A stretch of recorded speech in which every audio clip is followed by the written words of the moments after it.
gracias, chicos, por el reportaje, ¿no? Y bueno, es largo, viste, esto, porque empezamos en el cajón, que se le decía, en la calle 24, ahí donde estaba ahora el taller de Cavallo. Esa era la sede del Club Villa San Carlos.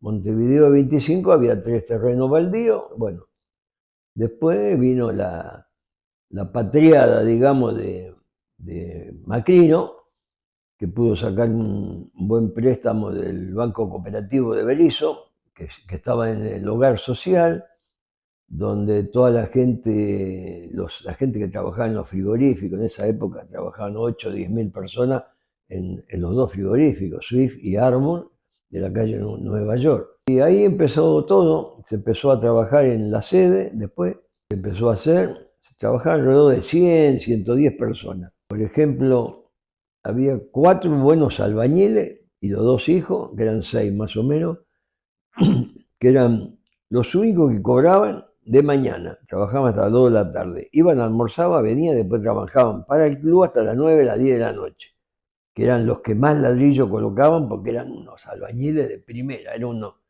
nunca yo vi gente trabajar como esos gringos que eran los sálices. En este caso ya no era Genacio, sino eran los hijos, Pinela, que es el padre de Osvaldo, Mario, y estaba el Gigi. Y bueno, y después otro que se pagó un poco fue el que hizo los planos, que fue Emilio Secho, y después los demás, toda gente del barrio, toda gente a donores.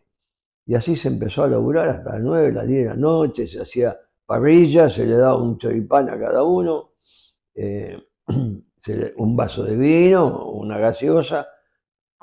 Yo me acuerdo bien de un tío mío, me quedó la anécdota, que le decía a Caballero, don Caballero, ¿no podía hacer dos de vino en vez de un sauce? Y bueno, y siempre me acuerdo porque trabajaba él echándole los baldes al trompo.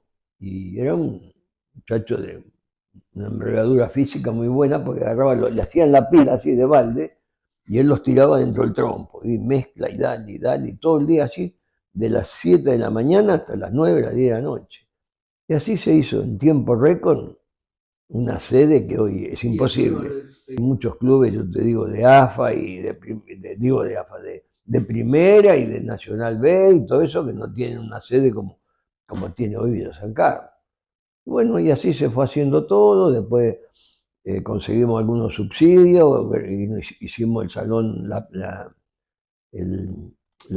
confitería planta baja. Después se hizo el de arriba, que nos dio, me acuerdo en esa época, la señora de Dualde nos dio una plata, pudimos hacer el techo, la iluminación, todo eso, que aguantó, bueno, aguantó 20, 30 años. Y después, bueno, después llegamos a una vuelta que nos dijimos, ¿por qué no podemos hacer el piso de madera? Y se hizo el piso de madera, que fue una cosa, pero porque teníamos mucho problema con el piso de cemento, ¿viste? Hasta mi hijo más chico, Juan Manuel, se cortó el tendón de Aquiles ahí, y bueno, y se lesionaban muchos jugadores por el piso de cemento, ¿viste? Muy, muy duro. Bueno, y se hizo el piso de, digamos, de parqué, llamémosle. Y así siguió el club avanzando, bueno, haciéndose cosas. Después vino Coco Criviña. Yo en ese momento me había tomado un lapso, porque yo estaba en el gremio de Luz y Fuerza, y, ya estuve unos años. Después vino Coco Criviña, me dijo, necesito que me acompañe, que queremos hacer la tribuna, dice, para hacer los vestuarios abajo, y qué sé yo. Bueno, esa la hicimos. En esto que te cuento hubo tiempos malísimos y tiempos buenos, donde era fácil decir, bueno, por ejemplo, Cribilla y yo pagamos toda la loza, y en una sola cena se recuperó la plata, tanto él como yo. Fíjate qué tiempo, ¿no? Hoy es imposible hacer eso. Y bueno, y así se fue. eh, entonces, después, ¿qué pasa? Los vestuarios eran los chiquitos, donde estaban acá, donde están los infantiles ahora. Y vino un día Mario Gallina, por ejemplo, y me dijo, mira, si no te vas a los vestuarios allá, acá no podés hacer todo ese tirón con el visitante, cruzando todo el parque ese que hay ahí. Y bueno, y en tiempo récord, bueno, fue en otra época, con el tema de los bailes, ahí fue que vino Hugo Frontini, hacía un baile por mes y con eso él pudo recuperar lo que puso ahí abajo, que puso termotanque, baño, bueno, todo. Y en menos de un año ya estábamos jugando ahí, que fue un año que estuvimos jugando en Bron de Adrogué, estuvimos jugando en Berazategui, en un montón de lados porque no podíamos jugar en la cancha nuestra. Y en esa época, gimnasia de estudiantes, ni, olvídate. Y bueno, y así después Hugo fue, nosotros lo premiamos porque la locura de él era esa y quería ser presidente, lo pusimos de presidente, bueno, se hizo una asamblea y era una época muy difícil también porque yo me acuerdo que muchas veces terminaba el periodo y hacíamos la asamblea y venía Monasterio, Álvarez, toda la gente vieja y decía, no, y sigan ustedes y quién va a agarrar, ¿no? Y así seguimos y así tuve ahí, qué sé, no puedo recordar los años que tuve. Después tuvimos la mala suerte que en ese periodo se nos muere Coco, que fue un golpe pero muy fuerte para nosotros, y porque nos ayudaba mucho económicamente y bueno, y Coco era el futuro intendente de Berisso. Y me dijo, yo voy a ser intendente, yo lo voy a ayudar, porque me vio a mí cansado y dice, seguí porque esto y esto. Se va a Mar del Plata y se descompone justo y paro cardíaco y fallece. Otra vez empecé a remar de vuelta, ¿viste? Y bueno, ahí me hice prácticamente cargo yo. Eh, como presidente lo pusimos a Freijo porque él era el vice, Carlito Freijo, pero él estaba embarcado, estaba prácticamente siempre afuera. Prácticamente, bueno, la fuimos remando con Lovelli, con Angelito García, con un montón de muchachos que nos acompañaron y nos ayudaron, Pascual Fresini, Quique también me ayudó mucho, a partir ya de esa temporada para acá, Quique me acompañó siempre como vicepresidente del club, siempre. Y bueno, nos ayudó mucho en lo económico y en todo lo que había, materiales que yo precisaba, me acuerdo que yo siempre le agradezco a Fabián, hoy intendente de Berisso, que me traía los materiales que yo precisaba para la cancha, siempre me dio todos los materiales que yo precisaba.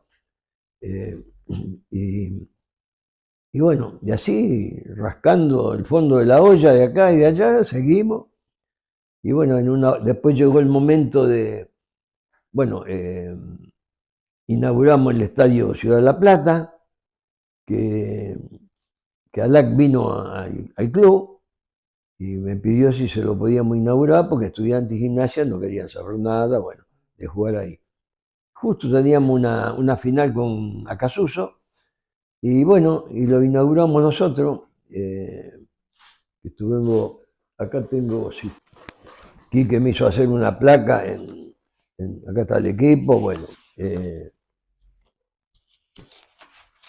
me hizo hacer una placa ¿cómo se llama? En Astillero, y, y acá es cuando lo inauguramos, ahí está Pipo Marín, acá Quique, que era mi vicepresidente, Alac y yo. Bueno, eso pasó hace tantos años, fíjate que ahora Alac volvió a ser intendente de La Plata. Y bueno, lo inauguramos y acá está la foto de cómo estaba la tribuna ese día, cómo estuvo la gente que acompañó a Villa San Carlos, ¿viste? Un movimiento hubo, pero impresionante. Esta es cuando la gente que se movilizó al Estadio Ciudad de la Plata. Bueno, y así, bueno, después nos tocó, para hacerlo más rápido, nos tocó el 2002, que fuimos cuando tuvimos la suerte de jugar una final con Sacachispa. Ahí fue donde yo lo conocí a Tapia, que Tapia prácticamente quería ser presidente de la Divisional C, y el 28, algo así se jugó, en la cancha de Estudiantes, porque no podíamos jugar porque decía, la habían sembrado, y el ruso Ferrín decía que el pastito estaba muy chiquito, que yo, bueno. Y jugamos ahí y tuvimos la suerte de ascender. Y ahí fue donde se empezó todo el tema. Después tuvimos el tema, y así vinimos peleándola y gambeteándola hasta ahora. Y ahora nosotros, qué sé yo, a esta altura de la vida, bueno, vemos la obra que están haciendo todos los chicos, que la mayoría no eran ni nacidos cuando uno empezó a trabajar ahí, ¿no? Y cómo le entró muy emotivamente el amor por el club, que los veo trabajar, pero muy bien. Así que es todo lo que podía decir, porque para hablar tenía que estar, por lo menos, son muchos años, ¿viste? Muchos años seguidos, tanto de presidente como tesorero, como ayudante. Me acuerdo que yo era chico, estábamos en la subcomisión de fiesta, y hoy haría 70 años.